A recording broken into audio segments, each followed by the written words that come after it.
Sweet, sweet, the memories you gave to me. You can't beat the memories you gave to me. When I was a little girl, I had a dream of beautiful mountains that dropped right down to the sea. The mountains held big trees, bubbling streams, and meadows where I envisioned myself riding my someday future horse. Then one day, my daddy took me there. We picked a spot to live near a mountaintop with a view that pleased my mother. This was the magical place that matched my dream. This was Topanga. And there I spent my childhood, like the other Topanga kids, a wild child. We roamed the hills and canyons, stalked wild animals, deer, fox, bobcat. We played at being Indians. We enjoyed a freedom unknown to kids today. And I rode my first horse across the meadows of my dreams. We grew up together. We spent hours in school buses, attended Girl Scouts at Camp Adelaide, endured the dangers of wildfire, and best of all, we rode together. Ah, memories. Riding across the acres to the arena, where we learned horsemanship and trained for horse shows, we would sneak across the highway to the bar to buy Cokes and candy bars. The night coming home from a horse show in the valley, when the truck broke down and we were allowed to ride home in the moonlight by ourselves. At 10 years old, I rode my horse to work at a hamburger stand across from the old shopping center. First a hamburger stand, then a drugstore, later the famous Discovery Inn, today a gift shop. They even let me ride my horse to school, where I tethered him to graze all day long. That ended when I forgot to change from jeans to a dress, the condition of being allowed to ride to school. We shared the unforgettable experience of 6th grade. Those of us lucky enough to be in Coach's class found new purpose. We experienced education in a new way and learned to savor it. School was no longer to be dreaded, and we were eager to be there. We played games, learning games. He introduced algebra and individually coached those of us who struggled with it. That's me. We pushed the tables aside and learned ballroom dancing. Coach inspired and empowered each one of us.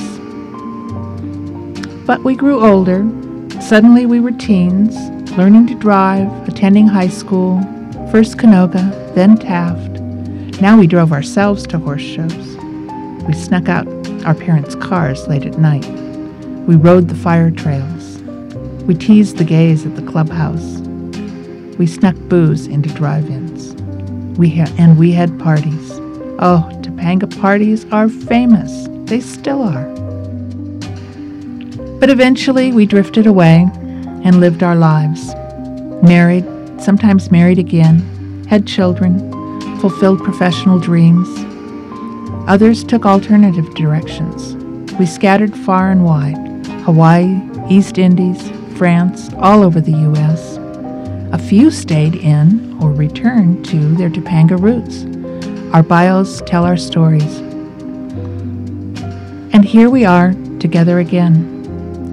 I tremble as I walk to the pool area of our hotel. I'm terrified to see these friends from my childhood, fearful of what they will see in me. They're up there, laughing and chattering. Will I know anyone? Will they know me? Will we see ourselves as old as we are? Or will our youthful faces show through? And it was the oddest sensation. You looked at a total stranger for a moment, then suddenly they became who they were. That is, they looked exactly like they did 50 years ago. It's an amazing feeling. Then we fell together talking of times remembered. We shared so many experiences. We had so much fun. Yet each of us holds separate memories and tell different stories. Next day, and we convene at our 6th grade reunion. Still known as the new school, it's 57 years old now and has a new face. But the auditorium looks the same. The playground looks tiny. Another moment of trepidation. more faces of strangers, of friends newly found.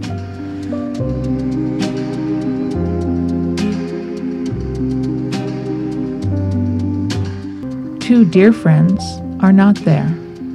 One otherwise engaged, another struggling for life in France. Some are with us no longer, and we wonder about lives not lived or lives cut short. But this day is not only about us, old childhood friends. It's about Coach Vic Braden, a remarkable man, our teacher, our mentor, our friend. He is there, no longer the movie star figure, but a lively, vibrant man who remembers each and every one of us. We speak, each in turn, relating what Coach means to us. Each story a gift for him. He is a big part of our youth in Topanga. He taught us to dance, to learn math through the World Series, to live life. It is so great that he is there and that we are important to him. It's a long day, and we exhaust ourselves remembering and telling stories. Coach has a research project, something I understand, and we tell of our lives for his video and his book.